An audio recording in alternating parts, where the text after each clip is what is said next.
ஆண்டவர் அருமையாக பேசுகிறார், மொர்தெகாயோட பேசுகிறாரு.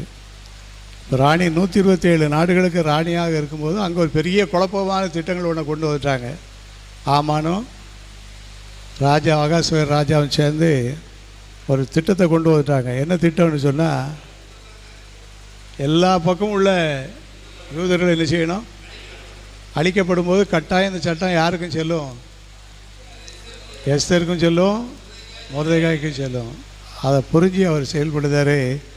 நீ இந்த காலத்தில் மௌனமாக இருந்தால் யூதருக்கு சகாயமும் ரட்சிப்பு வேறொரு ஒரு கோதுமை மணி உள்ளத்தில் இருந்து எழுப்புதலான வார்த்தைகள் வரும். இடைஞ்சலான வார்த்தை இல்லை, எழுப்புதலான வார்த்தை. நீ இந்த காலத்தில் மௌனமாக இருந்தால் வேறொரு இடத்துலேருந்து காரியங்கள் நடக்கும். அன்றைக்கி நீயும் உன்னுடைய தகவல் குடும்பத்தார் எல்லோரும் செய்வீங்க,